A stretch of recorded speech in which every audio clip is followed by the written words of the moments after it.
Assalamualaikum warahmatullahi wabarakatuh. Kami dari kelompok 2 akan mempresentasikan struktur hewan dan struktur tumbuhan. Saya akan memperkenalkan satu persatu kelompok saya, dimulai dari saya sendiri, Alfira Nuraida, Radia, Yani, Zunaida Samosir, Afrida Yati Siregar, dan Khairun Safitri. Assalamualaikum warahmatullahi wabarakatuh. Perkenalkan, nama saya Afriyati Siregar. Saya dari kelompok 2 ingin menjelaskan sedikit mengenai perbedaan sel hewan dan sel tumbuhan. Nah, jadi perbedaan sel hewan dan tumbuhan yang utama terletak pada keberadaan dinding sel. Sel hewan tidak memiliki dinding sel, sedangkan sel tumbuhan memiliki dinding sel yang mengandung selulosa. Dinding sel tumbuhan yang kaku tidak ada di sel hewan karena tumbuhan tidak bergerak aktif. Sedangkan hewan bergerak aktif dari satu tempat ke tempat lain. Oleh sebab itu, hewan memerlukan sel yang lain, yang lebih fleksibel dari tumbuhan. Sel hewan memiliki struktur yang tidak teratur dan terdiri dari 4 bagian utama, yaitu nukleus, membran sel, sitoplasma, dan mitokondria. Sel tumbuhan memiliki nukleus, membran sel, sitoplasma, dan mitokondria juga. Tetapi mereka juga mengandung struktur dinding sel, vakuola, dan kloroplast. Nah, di sini ada struktur hewan. Struktur sel hewan terdiri atas lisosom, badan Golgi, sentriol, sitoplasma, mitokondria, membran sel, ribosom, sitoplasma, dan lain sebagainya. Sel hewan adalah nama umum untuk sel eukariotik yang terdapat pada hewan. Dalam hal ini, sel manusia termasuk ke dalam jenis sel hewan. Baiklah, selanjutnya adalah struktur tumbuhan. Tumbuhan memiliki peran penting untuk kelangsungan kehidupan manusia. Tanpa tumbuhan, manusia dan hewan tidak akan memiliki udara segar untuk bernapas. Melalui proses fotosintesis, tumbuhan akan melepaskan oksigen kembali ke atmosfer. Struktur tumbuhan terdiri dari beberapa bagian yang berbeda, tapi bagian utama tumbuhan meliputi akar, daun, dan batang, di mana setiap bagian memiliki serangkaian tugas dan fungsinya untuk menjaga kesehatan tanaman. Selanjutnya, struktur dan fungsi jaringan pada tumbuhan. Organ tumbuhan tersusun atas berbagai jenis jaringan. Jaringan adalah sekumpulan sel yang memiliki struktur sama yang membentuk suatu kesatuan untuk memberikan fungsi tertentu. Jaringan adalah sekumpulan sel yang memiliki struktur sama yang membentuk suatu kesatuan untuk memberikan fungsi tertentu.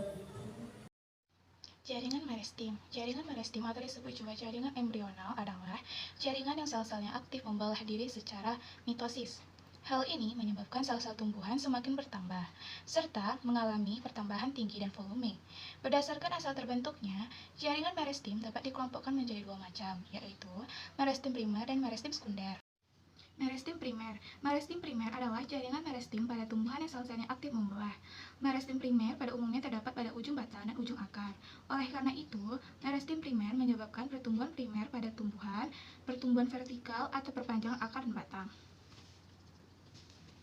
Meristem sekunder berasal dari sel-sel dewasa yang berubah sifatnya menjadi meristematik kembali atau aktif membelah kembali. Contohnya adalah kambium pembuluh atau kambium vaskular dan kambium gavus atau velogen. Baik, selanjutnya jaringan dewasa. Jaringan dewasa atau disebut juga jaringan permanen merupakan jaringan yang bersifat non-meristematik atau tidak aktif membelah. Jaringan ini berasal dari pembelahan sel-sel meristem primer dan sel-sel meristem sekunder yang telah mengalami diferensiasi atau mengalami perubahan bentuk sehingga memiliki fungsi tertentu. Jaringan ada 4 fungsi. Yang pertama, jaringan pelindung. Jaringan pelindung merupakan jaringan terdapat di seluruh permukaan luar tumbuhan. Contoh dari jaringan pelindung yaitu jaringan epidermis. 2. Jaringan dasar. Jaringan dasar merupakan jaringan yang hampir terdapat pada seluruh bagian tumbuhan. Jaringan dasar seringkali disebut jaringan pengisi. Contoh dari jaringan dasar yaitu jaringan parenkim. 3. Jaringan penyongkong atau penguat. Jaringan penyongkong merupakan jaringan yang berperan untuk menunjang bentuk tubuh tumbuhan. Jaringan serat terdiri atas sel-sel yang memanjang, meruncing pada kedua ujungnya, dan tersusun membentuk benang. Jaringan serat banyak ditemukan Pada jaringan xilem, 4 jaringan pengangkut atau vaskular. Jaringan pengangkut terdiri atas 2 jenis, yaitu xilem dan phloem. Struktur dan fungsi jaringan pada hewan. Semua jenis makhluk hidup tersusun atas sel. Sel hewan mempunyai organel yang khas, di mana terdapat sentriol yang mempunyai pembeda antara hewan dengan tumbuhan. Kumpulan sel hewan yang mempunyai struktur tertentu akan membentuk suatu jaringan.